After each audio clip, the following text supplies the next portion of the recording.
नमस्कार दोस्तों।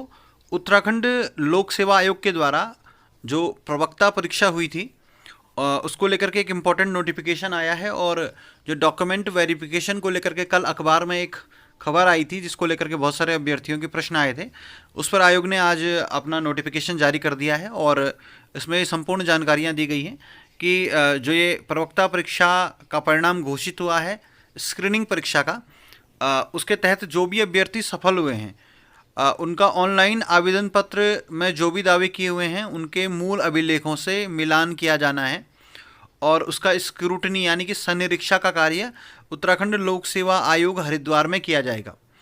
और जो ये कार्यक्रम होगा इसकी क्या क्या डेट्स होंगी ये भी यहाँ पे आपको दिया गया है पूरा विस्तार से। आयोग ने यहाँ पे पूरी लिस्ट जारी की है और अभ्यर्थी की अर्हता की यहाँ पे जांच की जाएगी कि क्या उन्होंने जो ऑनलाइन आवेदन में दावे किए हैं क्या वो सही हैं या गलत है। तो इसमें क्या क्या चीज़ें होनी है एक बार मैं आपको पहले डेट्स बता देता हूँ। इसमें आपको एक चीज़ और मिलेगी कि प्रत्येक विषय के अभ्यर्थियों का भी आपको पता लग गया किस विषय में कितने अभ्यर्थी चयनित हुए हैं स्क्रीनिंग परीक्षा में। ठीक है, तो प्रवक्ता कला में यहाँ पे 15 अभ्यर्थी हैं और उनकी जो तिथि है वो 9 अगस्त 2021 है। इस दिन इनके सभी अभ्यर्थियों का डॉक्यूमेंट वेरिफिकेशन होगा। इसके बाद प्रवक्ता मनोविज्ञान का भी 9 अगस्त को ही होगा, इसमें भी कुल 15 अभ्यर्थी हैं। प्रवक्ता कृषि का भी 9 अगस्त को ही होगा। प्रवक्ता समाजशास्त्र में 127 अभ्यर्थी हैं और इनका 9 अगस्त को ही होगा। प्रवक्ता इतिहास में कुल 133 अभ्यर्थी हैं, इनका भी 9 अगस्त को ही होगा। प्रवक्ता संस्कृत में कुल 333 अभ्यर्थी हैं और इनका 10 तारीख से लेकर के 13 तारीख तक होगा डॉक्यूमेंट वेरिफिकेशन।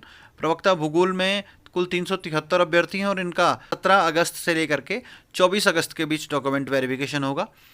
प्रवक्ता गणित में कुल 274 सामान्य शाखा के और 35 अभ्यर्थी महिला शाखा के हैं, तो इनका 25 अगस्त से लेकर के 31 अगस्त तक डॉक्यूमेंट वेरिफिकेशन होगा। इसके अलावा प्रवक्ता नागरिक शास्त्र की बात कर लेते हैं। कुल 692 अभ्यर्थी हैं और इनका जो डॉक्यूमेंट वेरिफिकेशन है ये 10 अगस्त से शुरू होकर के 24 अगस्त तक चलेगा। प्रवक्ता जीव विज्ञान में भी कुल 907 सामान्य शाखा में और 47 अभ्यर्थी महिला शाखा में हैं, इनका 10 अगस्त से लेकर के और 27 अगस्त तक डॉक्यूमेंट वेरिफिकेशन होगा। प्रवक्ता भौतिक शास्त्र में कुल 907 अभ्यर्थी हैं और इनका भी 10 अगस्त से लेकर के और 27 अगस्त तक यहाँ पे डॉक्यूमेंट वेरिफिकेशन होगा। प्रवक्ता रसायन शास्त्र में सामान्य शाखा में 966 और महिला शाखा में 52 अभ्यर्थी हैं, इनका भी 10 अगस्त से 28 अगस्त तक यहाँ पे डॉक्यूमेंट वेरिफिकेशन होगा। प्रवक्ता अंग्रेजी में कुल 1380 अभ्यर्थी प्लस एक महिला शाखा की अभ्यर्थी हैं, इनका 10 अगस्त से लेकर के और 7 सितंबर तक यहाँ पे डॉक्यूमेंट वेरिफिकेशन होना है। और प्रवक्ता अर्थशास्त्र में कुल 1423 अभ्यर्थी हैं सामान्य शाखा में और 46 अभ्यर्थी हैं महिला शाखा में, तो इनका भी 10 अगस्त से लेकर के 8 सितंबर तक यहाँ पे डॉक्यूमेंट वेरिफिकेशन होना है। और प्रवक्ता हिंदी की बात करते हैं, यहाँ पे सबसे अधिक संख्या में 2604 सामान्य शाखा में और 33 अभ्यर्थी महिला शाखा में, इनका 10 अगस्त से लेकर के और 8 सितंबर तक यहाँ पे डॉक्यूमेंट वेरिफिकेशन होना है, यहाँ पे दिया गया। और रोल नंबर्स यहाँ पे दिए गए हैं, किन रोल नंबर्स का किस डेट का होगा, यानी कि सबका एक ही दिन नहीं होना है, अलग अलग अभ्यर्थियों को अलग अलग तिथियों को यहाँ पे बुलाया गया। तो आप देख सकते हैं किस तरीके से डॉक्यूमेंट वेरिफिकेशन की पूरी प्रक्रिया यहाँ पे प्रस्तावित है। कुछ महत्वपूर्ण बातें इसमें और कही गई है। प्रत्येक दिन ये 10 बजे से ये कार्यक्रम प्रारंभ हो जाएगा और अभ्यर्थी को 9:30 बजे तक परीक्षा भवन में वहाँ पर पहुँचना है। और जो अभ्यर्थी सफल हुए हैं एक से अधिक विषयों में, प्रथम तिथि जिस दिन होगी उसी दिन उनके सारे डॉक्यूमेंट वेरिफिकेशन हो जाएंगे। यहाँ पर कुछ फॉर्मेट उपलब्ध कराए गए हैं, कुछ प्रपत्र उपलब्ध कराए गए हैं वेबसाइट पर, उन अभ्यर्थियों को डाउनलोड करना है और उनको प्रिंट निकल करके उनको पूर्ण रूप से भर करके लाना है। अपने सारे डॉक्यूमेंट्स की सेल्फ अटेस्टेड कॉपीज़ आपको यहाँ पे 2 सेट बना करके ले जाने हैं, जिसमें पहला आपको अपना डिटेल्ड एप्लीकेशन फॉर्म ले जाना है जो आपका प्रपत्र संख्या 2 जिसे कहा गया है। इसके अलावा प्रमाणीकरण प्रपत्र जो आपका है अटेस्टेशन फॉर्म प्रपत्र संख्या 3 के रूप में यहाँ पे दिया गया है, इसको भी आपको ले जाना है। और देशना प्रपत्र यानी इंडेक्स कार्ड जो प्रपत्र संख्या 4 है वो भी आपको ले जाना है। जो एक से अधिक विषय में या शाखा में जो अभ्यर्थी सफल हुए हैं उन्हें प्रत्येक विषय का अथवा जितनी भी शाखाओं में सफल हुए हैं, जैसे महिला शाखा और सामान्य शाखा दोनों में अगर सफल हुए हैं तो उनको अपने प्रपत्र जो हैं उसके जो अभिलेख हैं 2 सेट तैयार करके उपलब्ध कराना यहाँ पे अनिवार्य होगा। और अभ्यर्थी की जांच जो डॉक्यूमेंट्स की होनी है वहाँ पे उसमें उसके मूल प्रमाण पत्र होने जरूरी हैं और सहस्ताक्षरित छाया प्रति 2 सेट आपको ले जाने हैं डॉक्यूमेंट्स के। और प्रत्येक विषय को लेकर के और हर एक शाखा को लेकर के अलग अलग आपको इस तरीके से सेट बना के ले जाने हैं। आपको इसमें क्या क्या चीज़ें चाहिए, हाई स्कूल इंटरमीडिएट का आपको प्रमाण पत्र, अंक तालिका दोनों चाहिए, स्नातक की उपाधि और अंक तालिका दोनों चाहिए, स्नातकोत्तर की भी उपाधि और अंक तालिका दोनों चाहिए, LTS शिक्षा शास्त्र में डिप्लोमा या BEd जो भी आपका है वो आपका पूरा डॉक्यूमेंट्स यहाँ पे होने चाहिए, और अधिमानी अर्हताएँ जो भी आपने वहाँ पे क्लेम की हैं वो सारी डॉक्यूमेंट्स आपको ले जाने हैं। आरक्षण और स्थायी निवास का प्रमाण पत्र ले आना है, और जो अन्य अनिवार्य अर्हता के जो भी जिस भी पद में यहाँ पे मांगा गया होगा, आपने वहाँ पर अगर क्लेम किया है तो आपको वो सारे डॉक्यूमेंट्स ले जाने हैं। अगर आप सेवा में हैं तो आपको अनापत्ति प्रमाण पत्र ले आना होगा, राज्य तो सेवा नियोजक के द्वारा दिया गया। और अगर आपके नाम, पिता के नाम में कोई डॉक्यूमेंट में कोई वेरिएशन है तो आपको एक एफिडेविट बना के ले जाना है। पूर्व सैनिक अगर आरक्षण का दावा कर रहे हैं तो उन्हें इसका एफिडेविट देना होगा कि इससे पूर्व किसी परीक्षा में वो इस आरक्षण का उपयोग करते हुए सेलेक्ट नहीं हुए, नियोजित नहीं हुए हैं।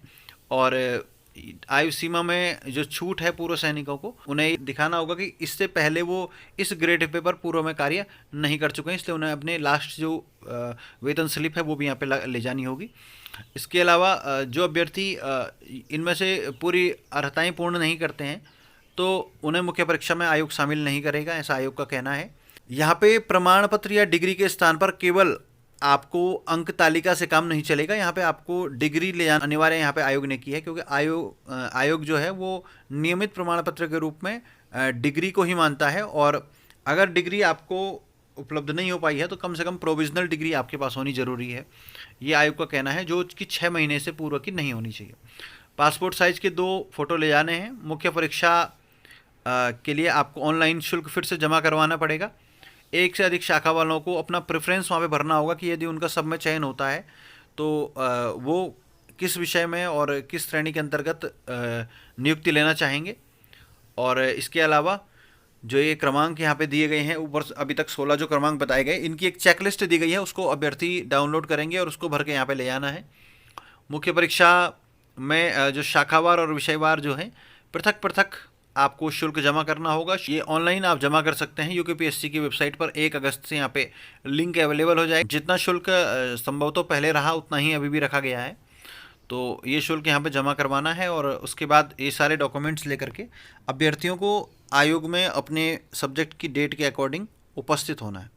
प्रेफरेंस भरने ज़रूरी हैं, और अंतिम जो चयन परिणाम होगा उसमें एक तो प्रेफरेंस आप विषय और शाखा के आधार पर भरना है, और दूसरा जो प्रेफरेंस वहाँ पे होगा प्राप्तांक या शाखा के आधार पर, यानी कि आप जिसमें हाईएस्ट मार्क्स प्राप्त करते हैं आप उस शाखा को ज्वाइन करना चाहेंगे, उस विषय को ज्वाइन करना चाहेंगे, या फिर जिस विषय या शाखा को आप ज़्यादा वरीयता देते हैं उसको चुनना चाहेंगे। तो ये आप यहाँ पे अपने प्रेफरेंस को चुन सकते हैं। बहुदिव्यांगता वाले जो अभ्यर्थी हैं उन्हें भी अपनी प्रेफरेंस यहाँ पे भरनी होगी, अपनी डिटेल्स यहाँ पे दर्ज करानी होंगी, बाद में उसमें कोई भी चेंज नहीं किया जाएगा। और ऑनलाइन परीक्षा शुल्क, प्रेफरेंसेस, बहुदिव्यांगता की श्रेणी के अंतर्गत विभिन्न उपश्रेणी का ऑनलाइन चिन्हांकन अंकन दर्ज किए जाने हेतु लिंक जो आएगा वो वेबसाइट पर आ जाएगा। 1 अगस्त 2021 से अभ्यर्थियों को अवेलेबल करा दिया जाएगा।